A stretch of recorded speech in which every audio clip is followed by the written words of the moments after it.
What if the grandest mansion in England was built not from fortune but from fear? Behind Waddesdon Manor's beauty lies a secret empire, one fed by war, debts, collapsing nations, and the silent suffering of millions. How did a family famed for wealth almost lose everything to the very system they created? Stay with me, because the truth buried beneath this mansion's walls will change the way you see old money forever. We'll explain everything in this video. Wealth built on war, debt, and desperation was the true foundation upon which the fortunes of the 19th century rested, and at its center stood the Rothschild family, the silent financiers of Europe's destiny. In an age when nations trembled on the brink of conflict and monarchs wagered their crowns on campaigns of conquest, the need for gold outweighed the glory of ideals. Wars could not be waged with courage alone. They demanded coin, endless coin, to feed armies, forge weapons, and sustain the illusion of power. Behind every battle,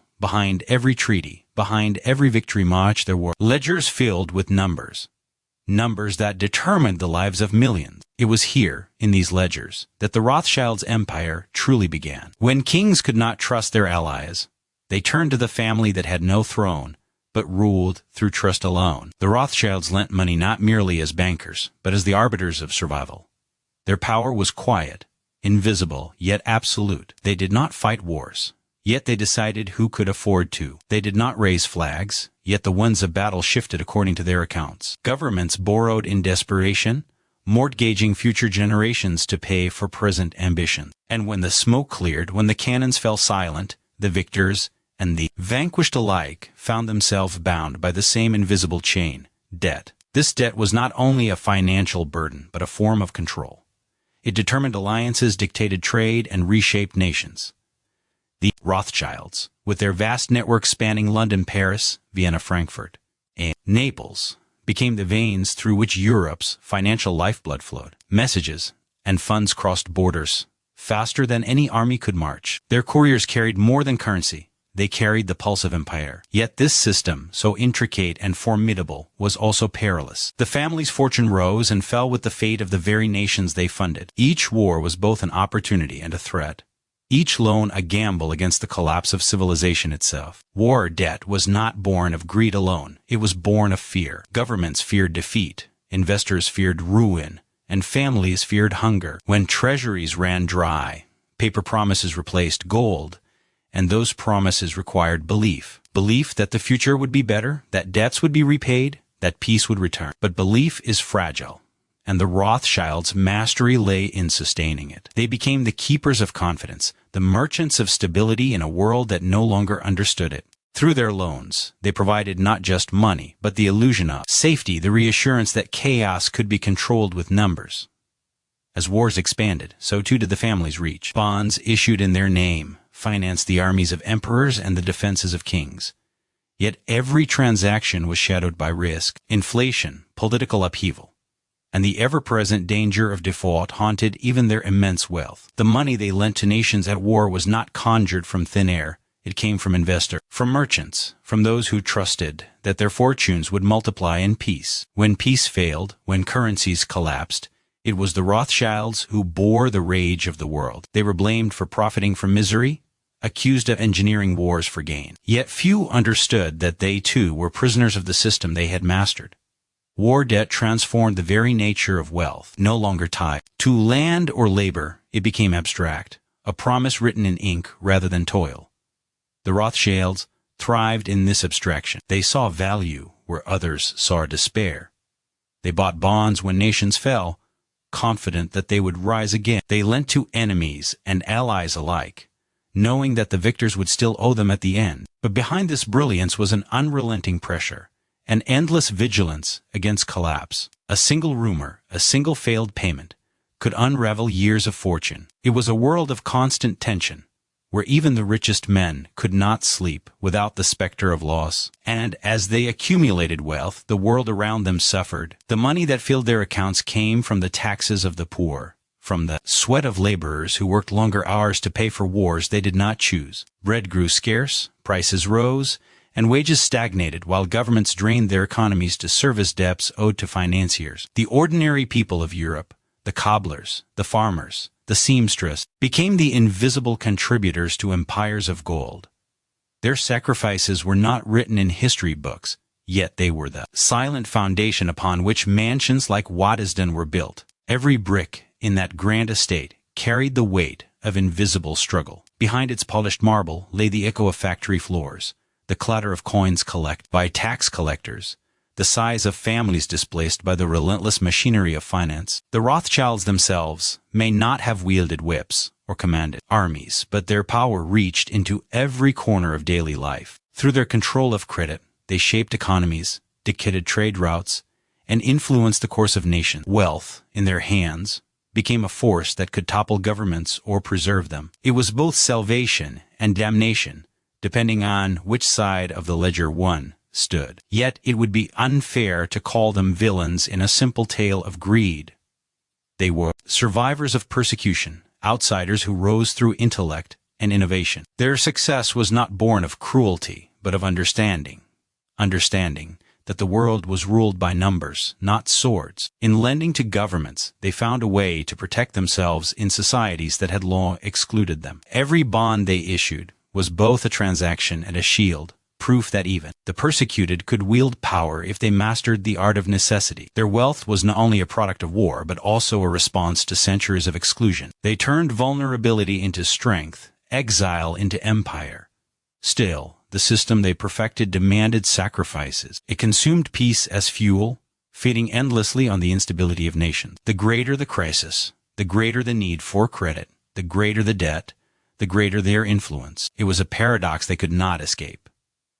In times of war they prospered, in times of peace they preserved. But always, beneath the surface, there lingered the unease that their fortunes were tied to the misfortunes of others. The splendor of their estates could not silence the questions whispered by history, questions about the true cost of wealth, about who paid for the chandeliers and the art, about whose suffering financed the dream of elegance. War debt did not merely build empires.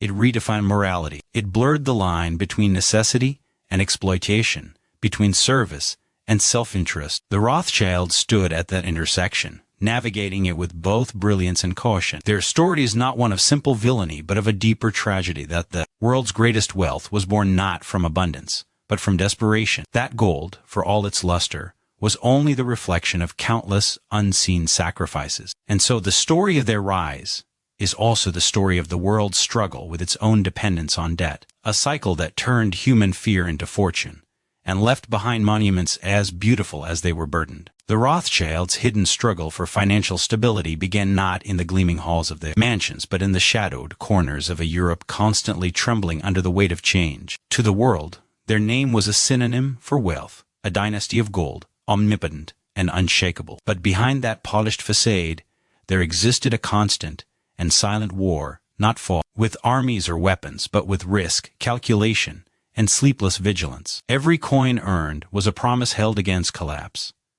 Every success carried within it the fear of ruin. The family's fortune, though vast, was never free from the precarious tides of history. The 19th century was a time of revolution, industrial transformation, and relentless instability. Empires rose and fractured, currencies inflated and vanished, and new powers challenged old monarchies. The Rothschilds, positioned at the heart of this chaos, had to navigate a world where politics and finance were inseparably entwined. Their banking empire stretched across continents, from London to Paris, from Vienna to Frankfurt. Yet distance was no defense against disaster. A rebellion in one country could ruin the credit of another. A rumor whispered in one capital could send tremors through every branch of their network. Stability was not a given. It was something they had to construct each day through calculation and caution. The family's unity was their first defense. Bound by blood, tradition, and secrecy, the Rothschilds trusted only one another. Information was their most powerful weapon, and they guarded it with ferocity. Couriers carried confidential messages across borders, moving faster than governments themselves. Yet this secrecy, while it ensured survival, also bred isolation. They became both indispensable and distrusted. Monarchs relied on them for loans but feared their influence. Rivals envied their reach but resented their discretion. To preserve their stability, they had to live with perpetual suspicion, outsiders to every nation, citizens of none. Their financial architecture was built upon a balance between risk and restraint, between the pursuit of profit and the preservation of power. Every investment was a gamble against uncertainty. The family learned early that a single war, a single political shift, could destroy everything. So they diversified, spreading their fortunes across bonds, railways, mining ventures, and trade. But even this strategy was fragile, because the world itself was fragile. The same forces that made them powerful also made them vulnerable. The markets that enriched them one year could collapse the next under the strain of a foreign crisis. Inflation haunted their calculations like a ghost. As nations borrowed to fund wars and industries, currencies lost their solidity. Gold, once the eternal measure of value, became volatile, slipping through fingers that once thought it immutable. The Rothschilds, masters of metal and money, found themselves constantly adjusting, recalibrating, chasing a stability that seemed always just beyond reach. When the value of paper promises shifted overnight, the wealth of decades could evaporate before dawn. It was not greed that kept them vigilant.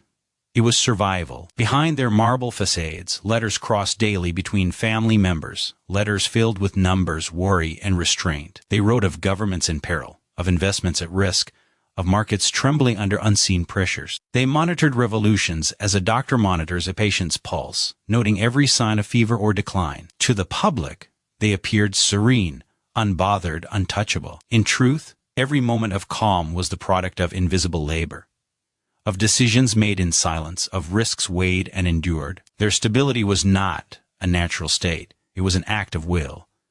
Even within the family, tensions brewed beneath the surface. The branches in different cities often faced conflicting loyalties, one serving France while another served Britain, one profiting from war while another lost to peace. To hold the family together across borders was to balance on a knife's edge. They shared the same blood, the same ambition, but their fortunes depended on different fates. At times, they became their own rivals, protecting national interests that threatened the family unity they had built. Stability demanded harmony, but history offered only division. The grandeur of Waddesdon and the opulence of their salons concealed this invisible struggle. Visitors saw elegance, music, art, laughter, and light. They did not see the ledgers hidden in the study, the anxious calculations behind every expenditure, the knowledge that one financial shock could tarnish everything. The Rothschilds built palaces not as monuments to excess, but as fortresses against fragility. Wealth, to them, was not security, it was armor. The more the world admired their riches, the more they felt compelled to protect them not only from envy, but from the unpredictable nature of the very system that had created them. Foreign loans became both their weapon and their weakness. By lending to governments, they tied their destiny to the fates of nations. When a kingdom prospered, so did they.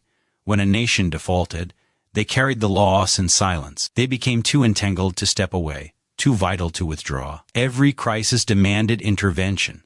Every instability required management. The Rothschilds were not only financiers, they were caretakers of Europe's economic heartbeat, forced to maintain equilibrium even when it threatened to consume them. They knew that their own collapse would mean the collapse of others, that their stability was not private but public, not luxury but burden. This burden deepened as the 19th century marched toward modernity. New banks emerged, new investors challenged their dominance, and nationalism eroded the old trust between empires. The Rothschilds, who had once operated above politics, found themselves caught within it. They were labeled foreign when convenient, accused of favoritism when expedient, and blamed for crises they had tried to prevent. Their Jewish heritage, too, made them targets in an age of rising prejudice. As anti-Semitic voices grew louder across Europe, the family faced hatred that money could not silence. Stability, once a financial concern, became a question of survival in a world eager to find scapegoats for its misfortunes. To maintain their place,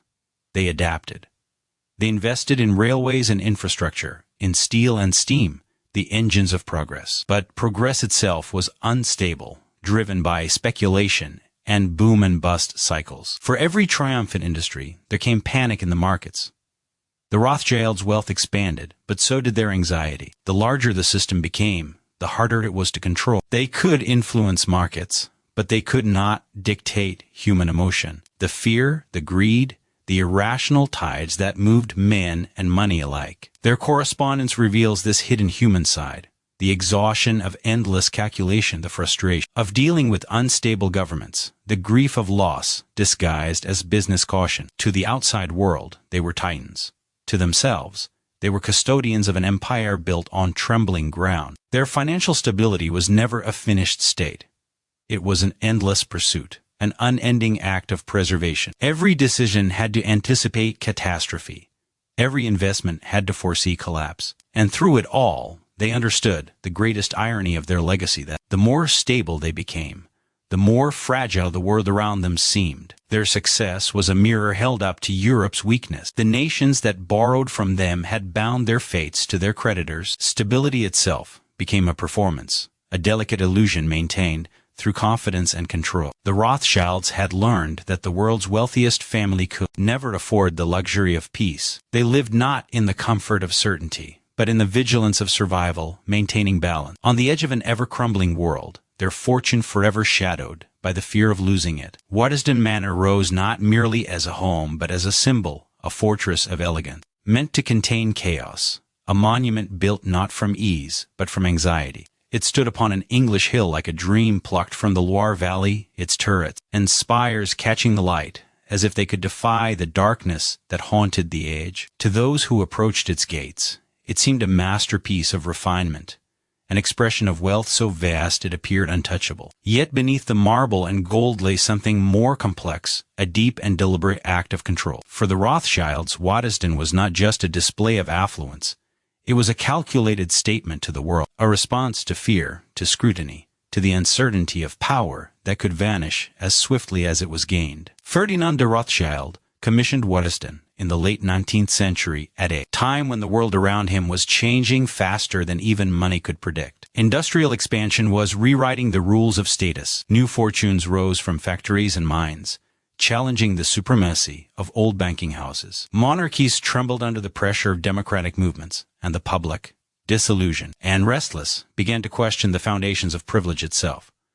To be visibly wealthy was to be both admired and despised. To be a Rothschild was to stand at the intersection of reverence and resentment. Thus, the manor became more than a residence. It became an active narrative, a way to rewrite how power was perceived. The choice of style was no accident. The French Renaissance architecture, the grand staircases, the imported art and furniture, all of it recalled an era of order and grace when aristocracy appeared eternal and money served beauty rather than greed.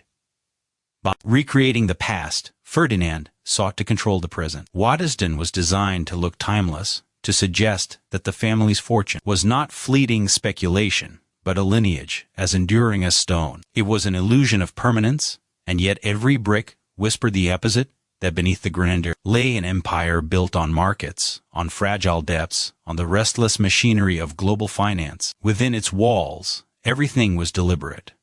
The placement of paintings, the scent of the gardens, the measured choreography of servants, all conspired to maintain an image of harmony. The Rothschilds understood better than most that perception was power. The public did not need to see the uncertainty of the markets, the constant risk of foreign loans, or the sleepless nights when bonds faltered.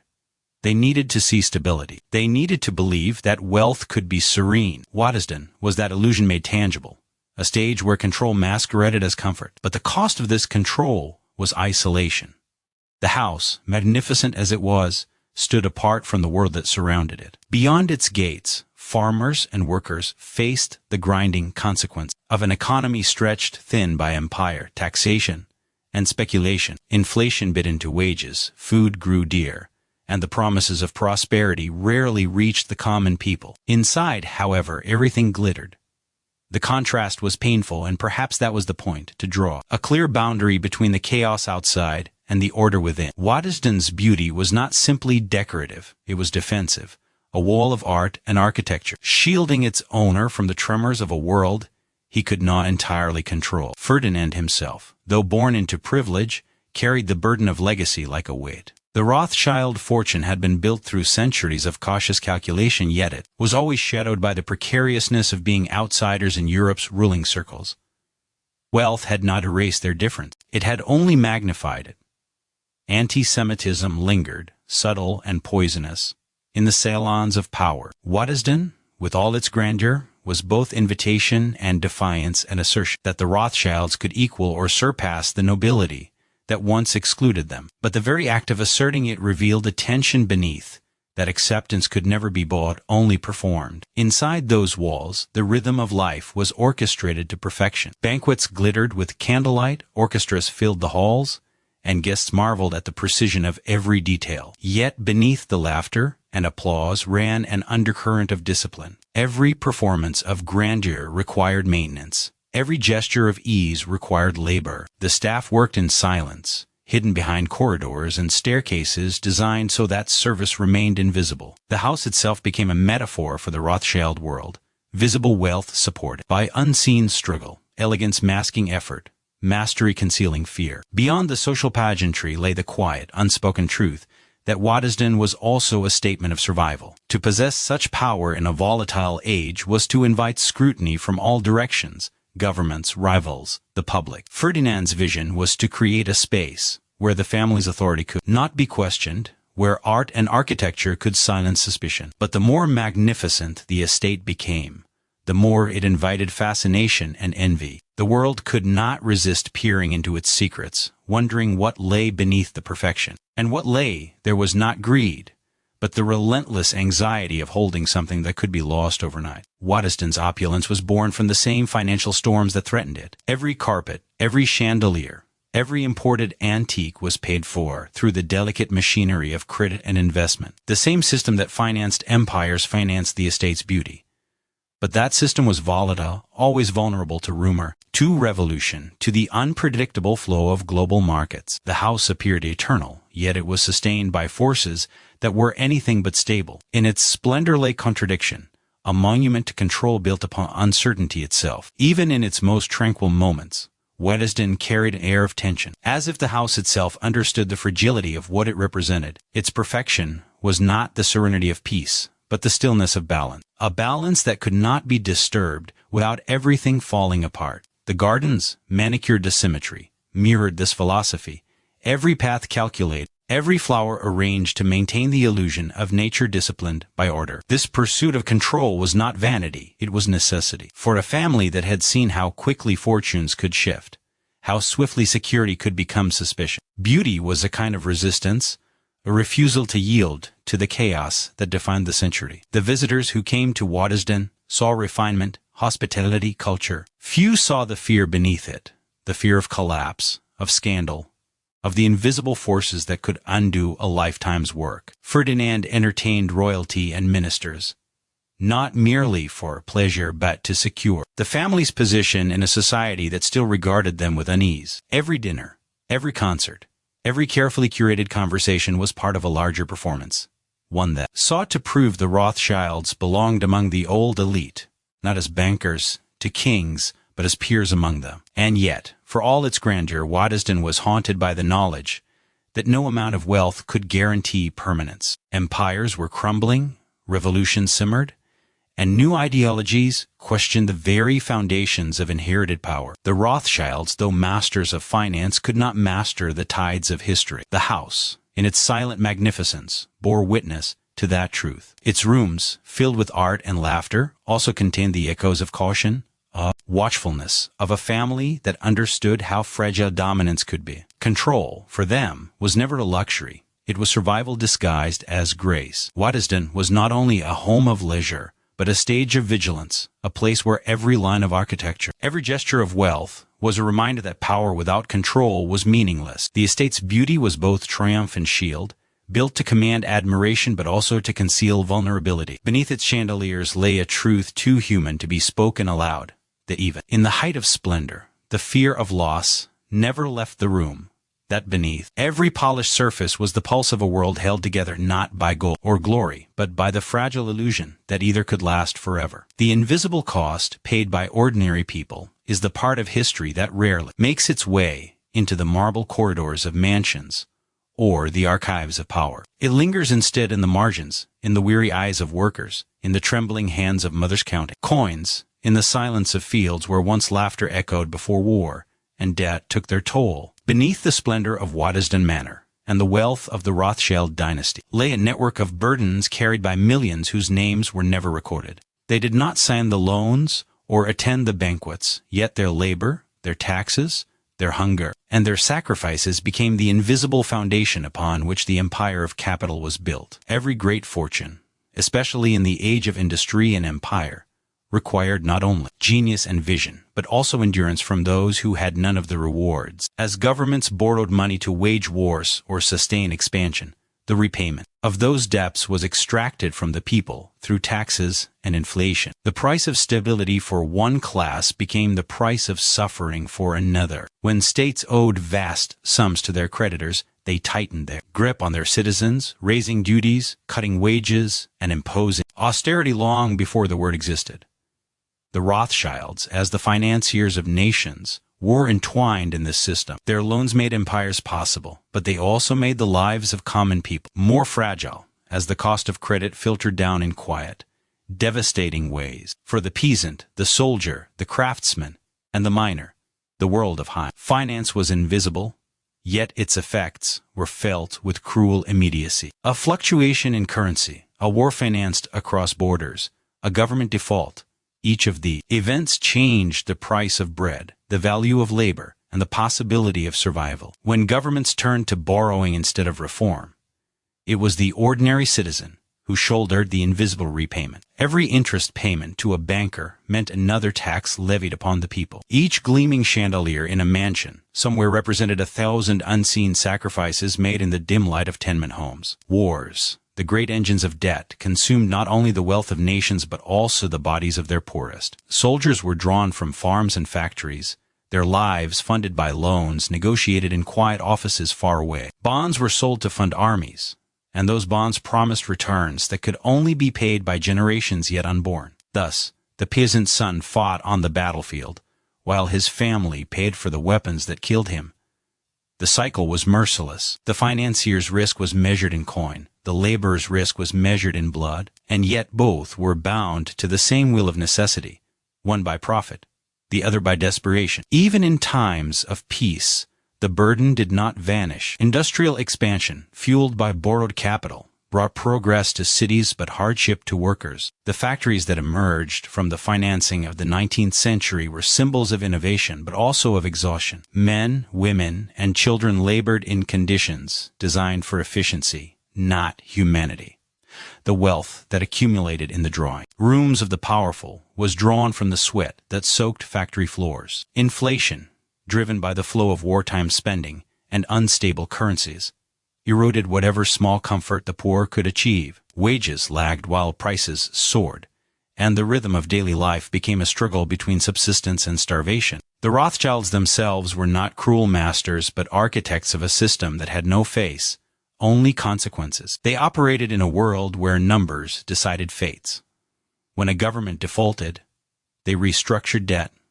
When markets collapsed, they stabilized them. But the human cost of those decisions was seldom seen. Each adjustment to interest rates, each recalibration of bonds, rippled outward into the lives of millions. The family understood, perhaps better than anyone, that money was power, and power always demanded a price. They did not set the terms of human suffering, but they benefited from its persistence. For a system that kept nations dependent also kept the powerful indispensable. In villages across Europe, the effects of high finance arrived quietly. Taxes rose to pay for wars already forgotten. Food became scarce when trade routes faltered. Families sold what little they owned to survive inflation they could not understand. Their lives moved according to the invisible rhythm of markets far beyond their sight. They became the unseen contributors to the wealth that adorned estates like Waddesdon. Their toil transformed into art, wine, and architecture through a chain of transactions that left them with nothing but endurance. The irony was that many of those who paid this price believed they were serving their nation. Patriotism masked the machinery of debt.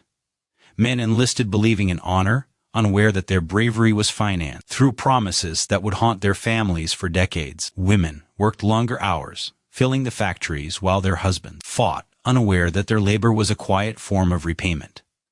The pride of nations was built on the suffering of those who could not afford to question it. And when peace finally came, it brought not relief but more taxation, more austerity, more rebuilding financed by the same system that had caused the ruin. As the 19th century deepened, The disparity between the world of capital and the world of labor grew insurmountable. The Rothschilds' mansions became symbols not only of wealth but of distance.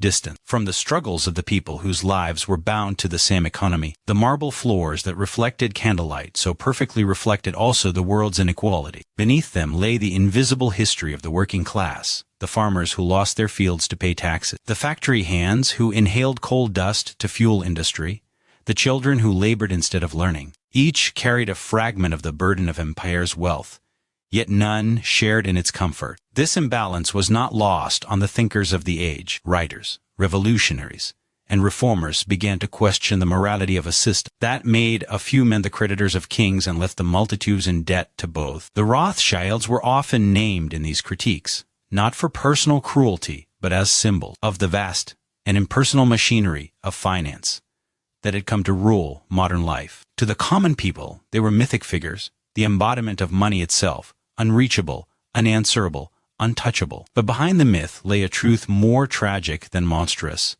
that wealth had become detached from the humanity that produced it. Every glittering banquet at Waddesdon was shadowed by the echo of distant hunger. Every glass raised in celebration marked another debt being paid by unseen hands. The manor, for all its beauty, stood as an unintentional monument to this unseen economy of pain, the conversion of struggle into splendor, of necessity into luxury. The Rothschilds may not have intended to symbolize the suffering beneath their success, yet their grandeur made it impossible to ignore. The contrast between opulence and want was the moral architecture of their age. As the 19th century gave way to the 20th, the world began to understand that no fortune was immune to the demands of those who built it from below. Revolutions, strikes, and reforms emerged as the voices of the burdened grew louder. Yet even then, the legacy of invisible cost persisted. The depths of war continued to shape nations, and the wealth of the few continued to depend on the endurance of the many. The ordinary people who carried those burdens left few records, no estates, no monuments. Their contribution was unacknowledged,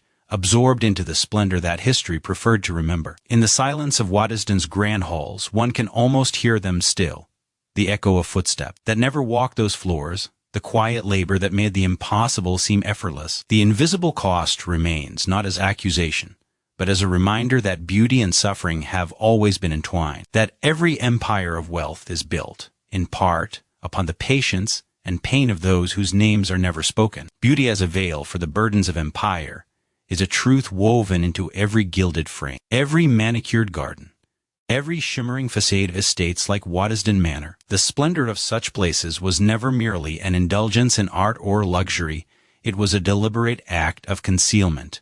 A performance meant to transform the harsh mechanics of power and finance into something serene, poetic, and timeless. Beauty softened memory, it disguised origin, and it offered the illusion that wealth was not the child of conflict or calculation but of culture and grace. Beneath the tapestries and chandeliers lay the echoes of debt, trade, war, and human cost, yet all of it was refracted through a lens of elegance so perfect that it seemed to cleanse the very idea of power. When Ferdinand de Rothschild built Waddesdon, he built it not only as a home, but as a narrative, a place where beauty would speak louder than history. The house was designed to captivate, to overwhelm, to seduce the senses into forgetting the world that made it possible. Its architecture, borrowed from the French Renaissance, evoked a past of refinement and nobility, a Europe of poets and kings rather than bankers and debtors.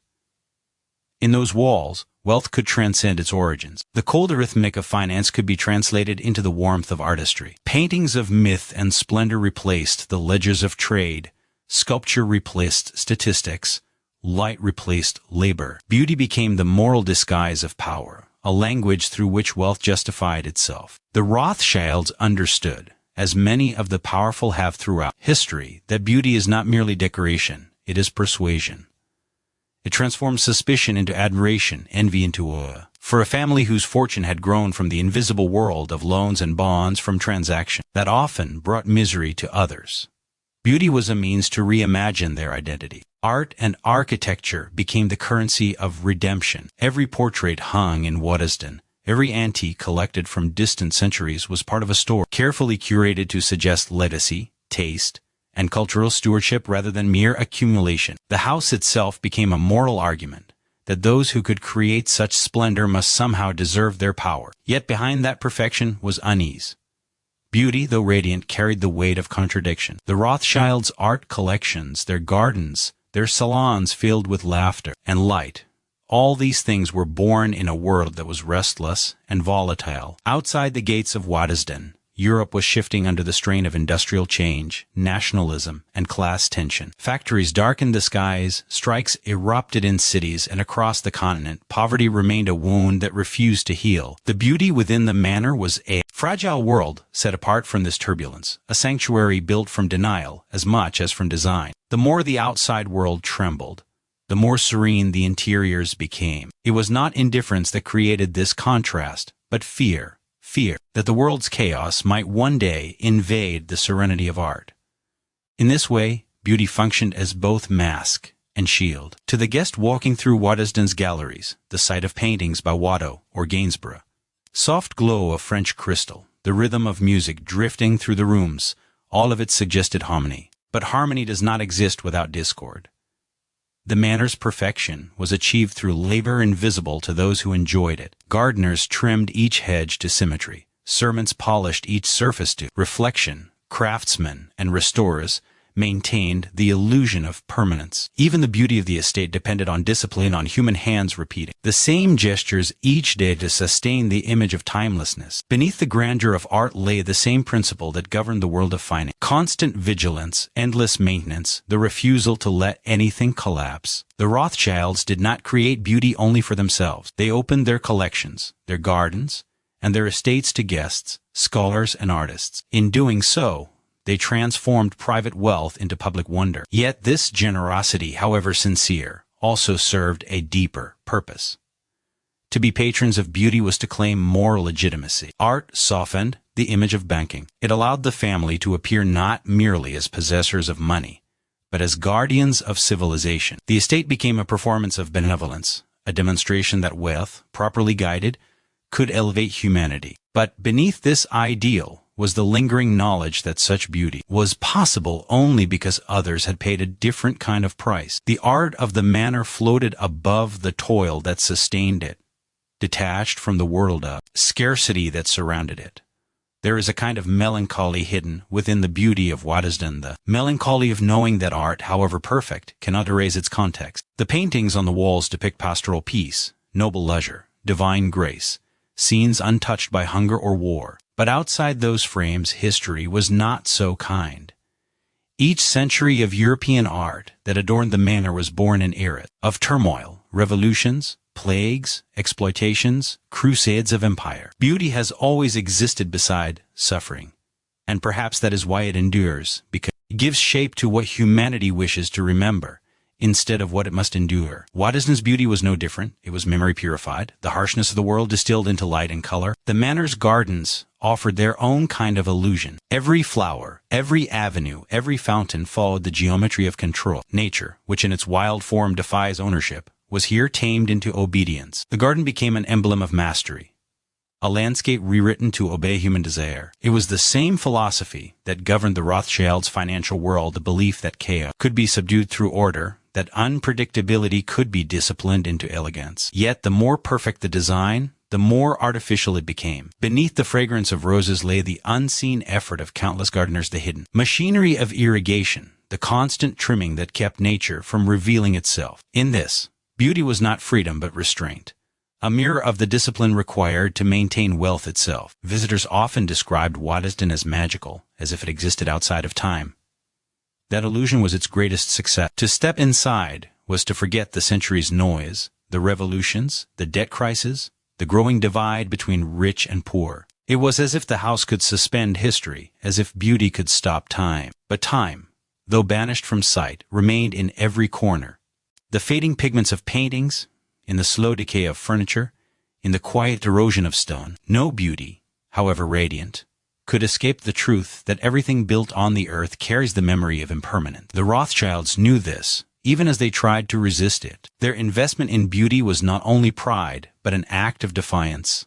a refusal to let the chaos of the world define them. The result was both magnificent and tragic. Waddesdon, in all its splendor, became a metaphor for an age trying to hide its own contradictions. Beauty became the language through which the powerful justified existence, through which they turned the suffering of the world into something sublime and silent. The manor did not lie. It simply refused to tell the whole truth. Its paintings showed triumph. Its halls echoed with laughter. Its architecture spoke of balance. But the world that funded it was filled with imbalance, unrest, and loss. To walk through those rooms, even now, is to feel that tension, the brilliance of human creativity standing atop the weight of human cost.